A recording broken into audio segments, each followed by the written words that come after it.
સર્વે વૈષ્ણવને મારા જય શ્રી કૃષ્ણ. આજે આપણે શ્રીમદ ભાગવત મહાપુરાણના 7મા સ્કંધનો અધ્યાય 4 વાંચીશું અને આ અધ્યાયમાં હિરણ્યકશિપુના અત્યાચારોનું અને પ્રહલાદના ગુણોનું વર્ણન કરવામાં આવ્યું છે. નારદજી કહે છે, હે યુધિષ્ઠિર, હિરણ્યકશિપુએ બ્રહ્માજી પાસેથી જ્યારે આ પ્રકારના અત્યંત દુર્લભ વરદાન માગ્યા ત્યારે તેમણે તેમની તપસ્યાથી પ્રસન્ન થવાને કારણે તેને તે વરદાન આપી દીધા. બ્રહ્માજીએ કહ્યું, હે તાત, તમે મારી પાસેથી જે વરદાન માગી રહ્યા છો તે જીવો માટે ઘણા જ દુર્લભ છે, પરંતુ દુર્લભ હોવા છતાં પણ હું તમને તે બધા જ વરદાન આપી દઉં છું. નારદજી યુધિષ્ઠિરને કહે છે, બ્રહ્માજીના વરદાન ક્યારેય અસત્ય થતા નથી. તેઓ સમર્થ તેમજ ભગવદ્રૂપ છે. વરદાન મળી ગયા પછી હિરણ્યકશિપુએ તેમની પૂજા કરી. ત્યાર પછી પ્રજાપતિઓએ કરેલી પોતાની સ્તુતિ સાંભળતા તેઓ પોતાના લોકમાં સીધાવી ગયા. બ્રહ્માજી પાસેથી વરદાન પ્રાપ્ત કરવાથી હિરણ્યકશિપુનું શરીર સુવર્ણ જેવું કાંતિમાન અને હૃષ્ટપુષ્ટ થઈ ગયું. પછી તે પોતાના ભાઈના મૃત્યુને યાદ કરીને ભગવાન સાથે દ્વેષ કરવા લાગ્યો. તે મહાદૈત્યે સમસ્ત દિશાઓ, ત્રણેય લોક તથા દેવો, અસુરો, નરપતિઓ, ગંધર્વો, ગરુડો, સર્પો, સિદ્ધો, ચારણો, વિદ્યાધરો, ઋષિઓ, પિતૃઓના અધિપતિ મનુ, યક્ષો, રાક્ષસો, પિશાચરાજ, પ્રેત, ભૂતપતિ તેમજ સમસ્ત પ્રાણીઓના રાજાઓને જીતી લઈને પોતાના વશમાં કરી લીધા. ત્યાં સુધી કે તે વિશ્વવિજયી દૈત્યે લોકપાલોની શક્તિ અને તેમના સ્થાન પણ પડાવી લીધા. હવે તે નંદનવન વગેરે દિવ્ય ઉદ્યાનોના સૌંદર્યથી યુક્ત સ્વર્ગમાં જ રહેવા લાગ્યો. સ્વયં વિશ્વકર્માજીએ બનાવેલું ઇન્દ્રનું ભવન તેનું નિવાસસ્થાન હતું. તે ભવનમાં ત્રણેય લોકનું સૌંદર્ય મૂર્તિમંત થઈને નિવાસ કરતું હતું. તે ભવન બધા પ્રકારની સંપત્તિઓથી સંપન્ન હતું.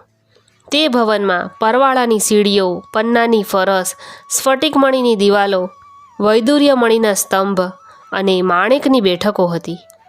રંગબેરંગી ચંદરવા હતા. દૂધના ફીણ જેવી શૈયાઓ શોભી રહી હતી કે જેમના પર મોતીઓની ઝાલરો હતી. સર્વાંગ સુંદર અપ્સરાઓ પોતાના નુપુરોનો રણજણ ધ્વનિ કરતી રત્નમય ભૂમિ પર અહીં તહીં ટહેલતી હતી અને ક્યારેક ક્યારેક તેમાં પોતાનું સુંદર મુખ નિરખતી હતી. મહેન્દ્રના તે મહેલમાં મહાબળવાન અને મહામનસ્વી હિરણ્યકશિપુ બધા લોકોને જીતીને સૌનો એક છત્ર સમ્રાટ બનીને અત્યંત સ્વતંત્રતાપૂર્વક વિહાર કરવા લાગ્યો. તેનું શાસન એટલું કઠોર હતું કે તે તેનાથી ભયભીત થઈને દેવો અને દાનવો તેના ચરણોની વંદના કરતા હતા. તે તીવ્ર ગંધવાળી મદિરા પીને મદોન્મત રહેતો હતો. તેની આંખો લાલ અને ચઢેલી રહેતી હતી. તે સમયે તે તપ, યોગ તથા શારીરિક અને માનસિક બળનો પુંજ હતો. બ્રહ્મા, વિષ્ણુ અને મહાદેવજી સિવાય બધા જ દેવો અનેક પ્રકારની ભેટો દ્વારા તેની સેવામાં રત રહેતા હતા. તે પોતાના પુરુષાર્થથી ઇન્દ્રાસન પર બેસી ગયો. ત્યારે હે યુધિષ્ઠિર, વિશ્વાવસુ, તંબુરુ તથા અમે બધાય લોકો તેની સામે ગાન કરતા હતા. ગંધર્વો, સિદ્ધો, ઋષિજનો, વિદ્યાધરો અને અપ્સરાઓ વારંવાર તેની સ્તુતિ કરતા હતા. હે યુધિષ્ઠિર, તે એટલો તેજસ્વી હતો કે વર્ણાશ્રમ ધર્મનું પાલન કરનારા મનુષ્યો મોટી મોટી દક્ષિણાવાળા જે યજ્ઞો કરતા હતા તેમના તે યજ્ઞોની આહુતિ તે પોતે છીનવી લેતો હતો. પૃથ્વીના 7 દ્વીપો પર તેનું અખંડ રાજ્ય શાસન હતું. સઘળી જગ્યાએ ખેતી કર્યા વિના જ ધરતી ધાન્ય આપતી હતી. તે જે કંઈ ઈચ્છતો હતો તે તેને અંતરિક્ષમાંથી મળી જતું હતું તથા આકાશ તેને જાત જાતની આશ્ચર્યજનક વસ્તુઓ બતાવીને તેનું મનોરંજન કરતું હતું. આ જ પ્રમાણે ખારા પાણીનો, મદિરાનો, ઘીનો, શેરડીના રસનો, દહીંનો, દૂધનો અને મીઠા પાણીનો એ 7 સમુદ્રો પોતપોતાની પત્નીઓ, નદીઓ સહિત મોજાઓ મારફતે તેની પાસે રત્નો પહોંચાડતા રહેતા હતા. પર્વતો પોતાની તળેટીઓ રૂપે તેને માટે ક્રીડાસ્થાન પૂરા પાડતા હતા અને વૃક્ષો બધી ઋતુઓમાં ફૂલતા ફળતા હતા. બધા લોકપાલોના વિભિન્ન ગુણો તે એકલો જ ધારણ કરતો હતો. આ પ્રમાણે દિગ્વિજયી અને એક છત્ર સમ્રાટ થઈને તે પોતાને ગમતા વિષયોનો સ્વચ્છંદપણે ઉપભોગ કરવા લાગ્યો. પરંતુ આટલા વિષયોથી પણ તેને તૃપ્તિ થવા ન પામી, કારણ કે આખરે તો તે ઇન્દ્રિયોનો જ દાસ હતો. તે આવા રૂપે પણ ભગવાનનો જ પાર્ષદ હતો કે જેને સનકાદી ઋષિઓએ શાપ આપ્યો હતો તે ઐશ્વર્યને કારણે મદોન્મત્ત થઈ રહ્યો હતો અને ઘમંડથી છકી જઈને શાસ્ત્રોની મર્યાદાઓનું ઉલ્લંઘન કરી રહ્યો હતો. જોતજોતામાં જ તેના જીવનનો ઘણો બધો સમય વીતી ગયો. તેના કઠોર શાસનને લીધે બધા લોક અને લોકપાલો ગભરાઈ ગયા અને જ્યારે તેમને બીજે ક્યાંય કોઈનો આશ્રય ન મળ્યો ત્યારે તેમણે ભગવાનનું શરણ લીધું.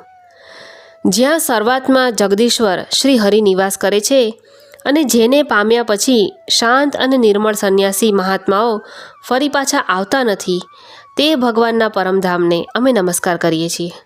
આવા ભાવથી પોતાની ઇન્દ્રિયોને સંયત અને પોતાના મનને સમાહિત કરીને તે સૌએ ખાવા પીવાનું અને નિદ્રાનો ત્યાગ કરીને નિર્મળ હૃદયથી ભગવાનની આરાધના કરી. એક દિવસે તેમને મેઘ સમાન ગંભીર આકાશવાણી સંભળાઈ. તેના ધ્વનિથી દિશાઓ ગુંજી ઉઠી. સાધુજનોને અભય આપતી તે વાણી હતી, હે શ્રેષ્ઠ દેવતાઓ, ડરો નહીં, તમારા સર્વેનું કલ્યાણ થાવ. મારું દર્શન થવાથી પ્રાણીઓને પરમ કલ્યાણની પ્રાપ્તિ થઈ જાય છે. આ અધમ દૈત્યની દુષ્ટતાને હું પહેલાંથી જાણું છું. હું એને ખતમ કરી દઈશ, પરંતુ હમણાં તમે થોડા દિવસો સુધી યોગ્ય સમય આવવાની રાહ જુઓ. કોઈ પણ વ્યક્તિ જ્યારે દેવો, વેદ, ગાયો, બ્રાહ્મણો, સાધુઓ, ધર્મ અને મારી સાથે દ્વેષ કરવા લાગે છે ત્યારે તેઓ સત્વરે વિનાશ થઈ જાય છે.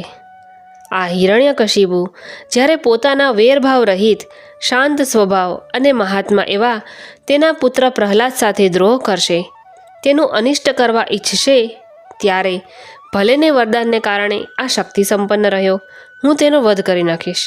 નારદજી કહે છે, સર્વેના હૃદયમાં જ્ઞાનનો સંચાર કરનારા ભગવાને જ્યારે દેવોને આકાશવાણી દ્વારા આ પ્રમાણે આદેશ આપ્યો ત્યારે તે દેવો તેમને પ્રણામ કરીને પાછા આવી ગયા.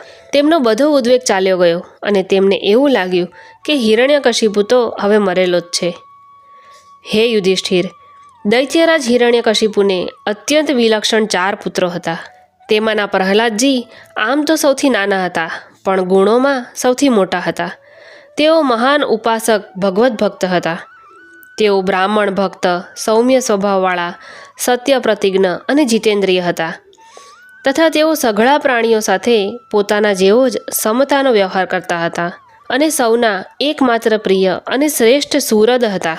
તેઓ વડીલોના ચરણોમાં સેવકની જેમ નમેલા રહેતા હતા. દીનજનો પર પિતૃવત પ્રેમ રાખતા હતા. સમવયસ્કો સાથે ભાતૃવત પ્રેમ કરતા હતા અને ગુરુજનો પ્રત્યે ભગવત ભાવ રાખતા હતા. વિદ્યા, ધન, સૌંદર્ય અને સંસ્કારોથી સંપન્ન હોવા છતાં ઘમંડ અને હઠ તેમને સ્પર્શી પણ ન શક્યા. મોટા દુઃખોમાં પણ તેઓ જરા સરખાઈ ગભરાતા ન હતા.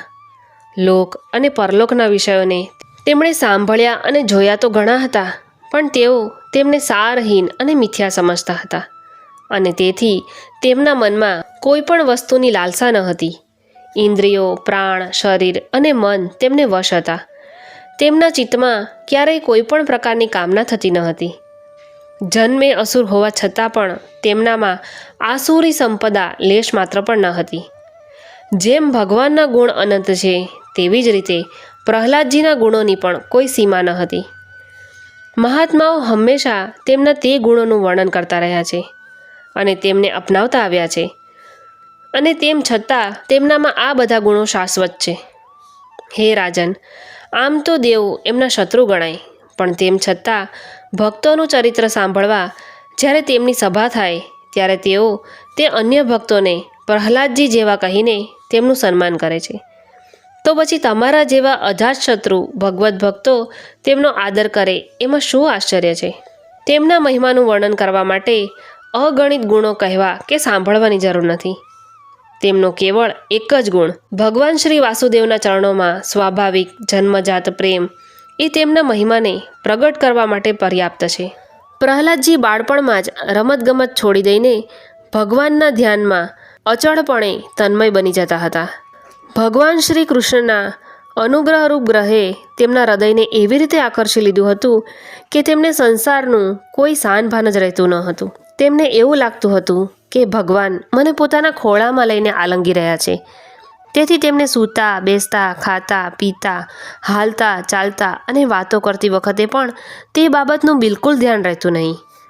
ક્યારેક ક્યારેક ભગવાન મને છોડીને જતા રહ્યા એવી ભાવનામાં તેમનું હૃદય એટલું નિમગ્ન બની જતું હતું કે તેઓ જોર જોરથી રડવા લાગતા હતા. ક્યારેક વળી મનોમન તેમને પોતાની સામે જ જોઈને આનંદના ઉદ્રેકથી ખીલખીલ હસવા લાગતા હતા.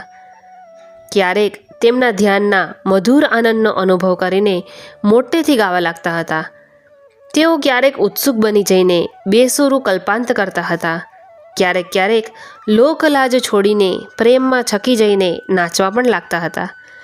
ક્યારેક તેમની લીલાના ચિંતનમાં એટલા તલ્લીન થઈ જતા હતા કે તેમને ખુદ પોતાનું પણ સ્મરણ રહેતું નહીં અને તેમનું જ અનુકરણ કરવા માંડી પડતા.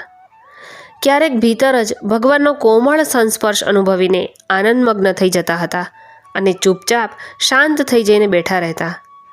તે સમયે તેમનું રૂવે રૂ પુલકિત થઈ ઉઠતું.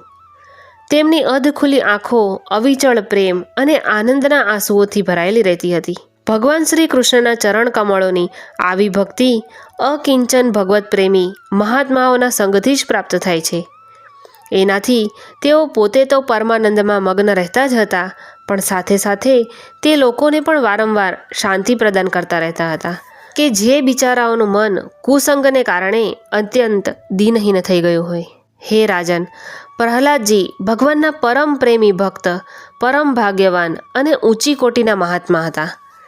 હિરણ્યકશિપુ આવા સાધુ પુત્રને પણ અપરાધી જણાવીને તેમનું અનિષ્ટ કરવાની કોશિશ કરવા લાગ્યો.